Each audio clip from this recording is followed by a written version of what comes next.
அனைவருக்கும் வணக்கம். Ratio and ப்ரொபோர்ஷன்ல எக்ஸாம்ல அடிக்கடி கேட்கக்கூடிய ஒரு சில முக்கியமான கொஸ்டின்ஸ் பார்க்கலாம். ஸோ அது மட்டும் இல்லாம ப்ரீவியஸ் எக்ஸாம்ஸ்ல கேட்ட like TNPSC, SSC, banking, railway இந்த மாதிரி எக்ஸாம்ஸ்ல ப்ரீவியஸ் எக்ஸாம்ஸ்ல கேட்ட ஒரு சில முக்கியமான கொஸ்டின்ஸ் பார்க்கலாம். ஸோ வீடியோவை கடைசி வரைக்கும் பாருங்க. ஏன்னா ஒவ்வொரு சம்ஸ்கிலையும் ஒரு எக்ஸாம்பிள் சம்ஸ் இருக்கும். அந்த எக்ஸாம்பிள் சம்ஸை நீங்க சால்வ் பண்ணாவே எக்ஸாம்ல இந்த மாடல் சம் எப்படி கேட்டாலும் சரி நீங்க சால்வ் பண்ணிடலாம். ஃபர்ஸ்ட் சம் பார்க்கலாம். A:B:C 2:3:4 எனில் 1/A:1/B:1/C என்ன கேட்குறாங்க. ரேஷியோ அண்ட் ப்ரொபோர்ஷன்ல இந்த மாடல் சம் கேட்டாங்களா. ஸோ இங்க 2:3:4 இருக்கு. இதை A:B:C எடுத்துக்கலாம். இந்த 1/Aக்கு இந்த A வேல்யூ விட்டுட்டு பியும் சியும் மல்டிப்ளை பண்ணணும். ஸோ அப்போ இங்க என்ன இருக்கு 3x4 1/Bக்கு B வேல்யூ விட்டு ஏவையும் சியும் மல்டிப்ளை பண்ணணும். அப்போ என்ன இருக்கு 2x4.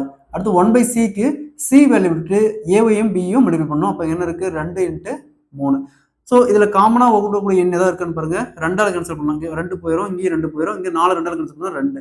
ஸோ இதுக்கு மேல காமனா வகுக்கக்கூடிய எண் எதுவும் இல்லை. இப்போ 3x2 6. ஸோ இங்க 4 இருக்கு, இங்க 3 இருக்கு. அப்போ 1/A:1/B:1/C 6:4:3. Option C is the correct answer. இதே மாதிரி இந்த சம் பாருங்க. 1/X:1/Y:1/Z 2:3:5 எனில் X:Y:Z என்ன கேட்குறாங்க.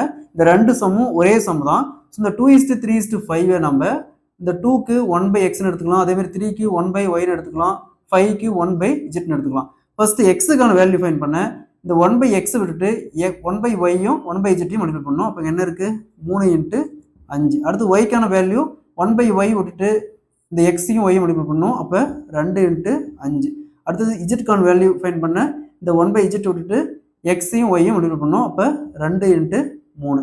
நெக்ஸ்ட் காமனா வகுக்கக்கூடிய எண் ஏதாவது இருக்கான்னு பாருங்க. எதுவும் இல்லை. ஸோ அப்போ 3x5 15, 2x5 10, 3x2 6. ஸோ அப்போ X:Y:Z 15:10:6. Option D is the correct answer.